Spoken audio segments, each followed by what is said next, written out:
트레이드 기한 마지막 날짜 KT와 2대1 트레이드를 보고 놀라신 분들이 많을 것이라고 생각도 들어요. 과연 이 목적지가 어디인지, 이 행보의 귀결은 어디로 되는 것인지 한번 같이 알아보도록 해요.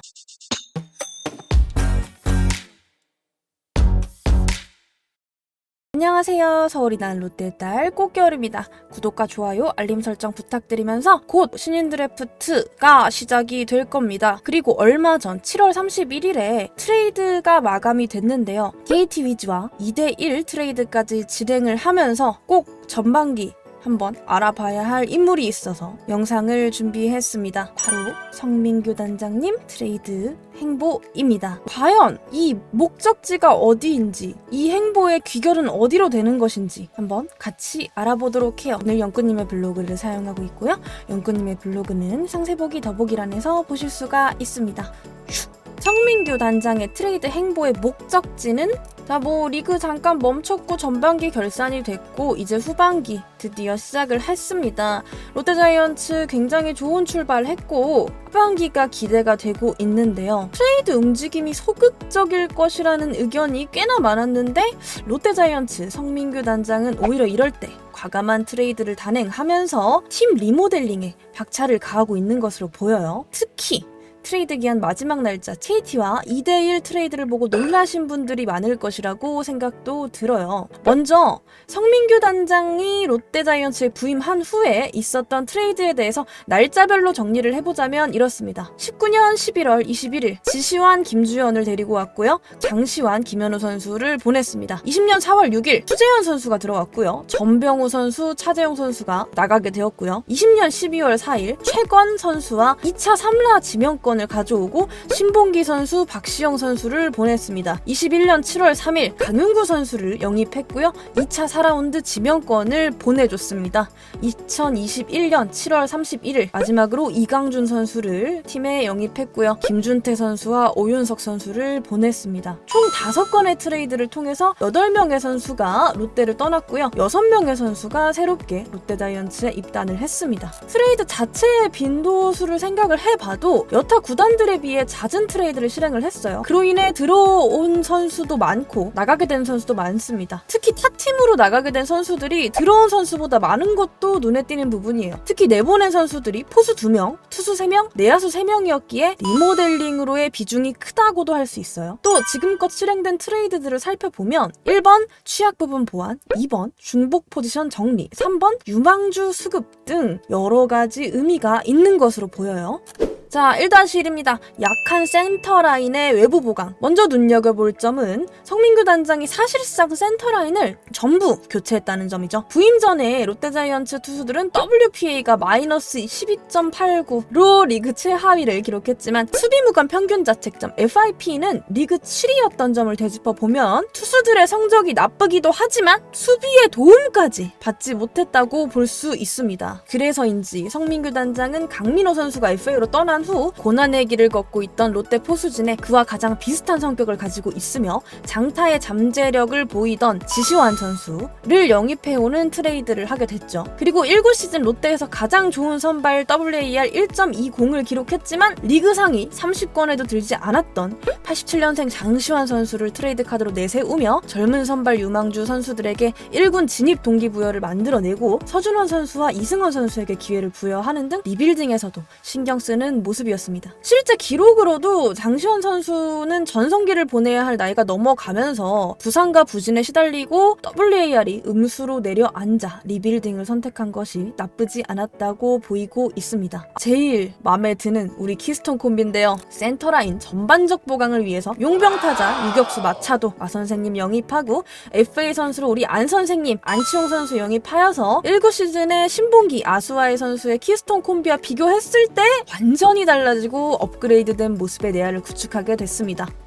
자, 1-2입니다. 빈약한 외야 뎁스 보충. 이전에도 한번 언급을 드린 적이 있습니다. 롯데자이언츠 외야진은 부족한 수비력을 공격력으로 커버하고 있는 베테랑 외야수들이 많이 포진해 있고 그 선수들이 대부분 주전으로 기용되고 있는 게 현실이에요. 하지만 그에 반해 주전급 외야수 3명을 받쳐주는 백업 외야수가 부족해도 너무 부족했던 것이 현실이었어요. 성민규 단장은 99년생 외야 유망주 추재현 선수 데려오면서 내야 전병우, 차재용 선수를 키움에 보냈습니다. WAA with ADJ 수비 승리 기여도는 전 영상에서 확인하실 수 있고요. 데려올 당시에만 해도 우리 추재현 선수 1년간 퓨처스리그에서 경험 쌓느라 1군에서 모습을 완전히 볼 수 없었고 전병우 선수는 좋은 타격감 유지 못하더라도 키움 히어로즈의 로테이션 자원으로 꾸준히 출장했어요. 때문에 롯데가 손해보는 트레이드가 아니냐는 의견이 많았었는데요. 당시 롯데자이언츠 주전 3루수로는 한동희 선수가 주전으로 출장 중이었고 키스톤 콤비는 외부 영입을 했기 때문에 전병우 선수에게 기회가 많이 갈 수가 없는 상황이기도 했습니다. 그래서 트레이드 카드로 활용해서 다른 취약점을 보완하는 방향을 설정한 것으로 보여요. 그 결과 1년간 퓨처스리그에서 경험을 쌓은 추재현 선수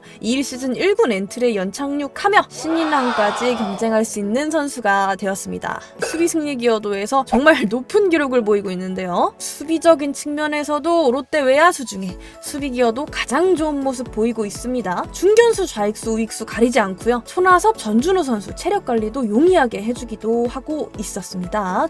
자, 3번입니다. 다소 급진적인 세대 교체의 드라이브. 20시즌 끝나고 성민규 단장 롯데자이언츠에 부임한 이후 세 번째 트레이드 진행했어요. 신봉기, 박시영 선수와 현재 군인 신분인 최건 선수와 2차 드래프트 38번째 지명권을 받아오는 트레이드였는데요. 당시 인터뷰에서 30대 초반에 접어들며 전성기 나이에 접어든 신봉기 선수, 비교적 많은 기회를 받았음에도 불구하고 부진한 모습을 보여줬던 박시영 선수를 또 다른 기회를 만들어줄 겸 팀 내 유망주 선수들을 육성하겠다는 방향성을 확실하게 보여주고 그 기회를 위한 자리를 만들어내기 시작한 트레이드였다고 생각합니다. 두 선수를 내주면서 롯데로 데리고 온 선수 역시 뛰어난 잠재력을 보유하고 있고요. 현재 군복무를 하고 있는 최건 선수였습니다. 또 잠재력이 있는 나이 어린 유망주들을 트레이드로 팀 내에 많이 확보하려고 하는 모습이에요. 지금 20 신인 드래프트 여기 위에 표인데요. 1차 지명이었던 손성빈 선수와 2차 1화 지명이었던 나승엽 선수를 제외하면 다른 모든 선수들을 투수로만 영입했어요. 군복무를 시작하기 전 2년 동안 최건 선수는 마운드에 등판해서 90% 이상의 공을 직구로 던지며 마치 최준용 선수처럼 묵직한 직구를 던지는 제목이었고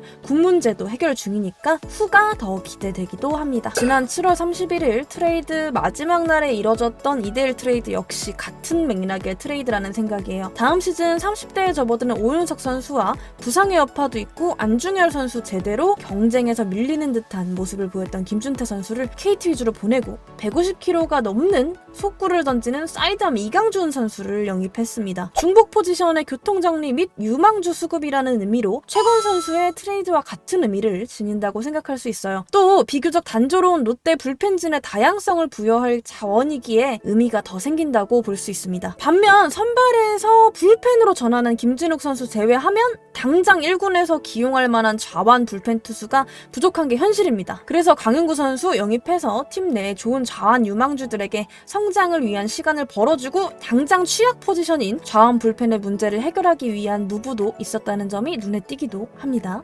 4번입니다. 다소 높은 연봉의 1.5군급 선수들의 중복 포지션, 교통 정리, 이것도 굉장히 중요한 부분인데요. 표를 보시면 많은 분들이 인지하고 계실 거예요. 한국 프로야구도 23년 시즌부터 셀러리 캡이 도입이 됩니다. 직전 두 시즌의 구단별 연봉 상위 40명 연봉 합계 평균의 120%를 각 팀의 연봉 총액의 상한선으로 제한하는 건데요. 그러니까 돈을 많이 쓰고 싶어도 많이 쓰지 못하는 상황이 발생할 수가 있어요. 19년 기준으로 대입해본다면 롯데자이언츠 연봉 총액은 리그 최상이었고 그로 인해 사치세 벌금을 내야 했습니다. 정말 안타깝죠. 1회 셀러리 캡 초과 시에는 초과액의 50%, 2회 연속 초과하면 초과분의 100% 제재금과 다음 연도 신인 드래프트 1라운드 지명권 9단계 하락, 무려 9단계 하락이에요. 그리고 3회 연속 초과 시에는 초과분의 150% 제재금, 다음 연도 1라운드 지명권 9단계 하락의 제재를 받게 된다고 합니다. 2-3시즌부터 시작하는 셀러리 캡에서 이런 페널티를 만들지 않기 위해서는 1회 시즌과 2시즌 팀 내에 연봉 총액을 줄여야 하는 상황이라고 할 수 있습니다. 특히 롯데자이언츠 FA 계약 마친 선수들이 많이 포진해 있기 때문에 1.5군급 위치에 있는 선수들을 신인급 선수들로 채워 넣으면서 최대한 규모를 축소해야 한다고 할 수 있습니다. 장시환 선수, 신봉기 선수, 박시영 선수 연봉인데요. 이런 측면으로 봤을 때 트레이드로 롯데를 떠난 선수들의 면면을 살펴보면 생각보다 많은 연봉을 받고 있는 선수들이 포함되어 있었습니다.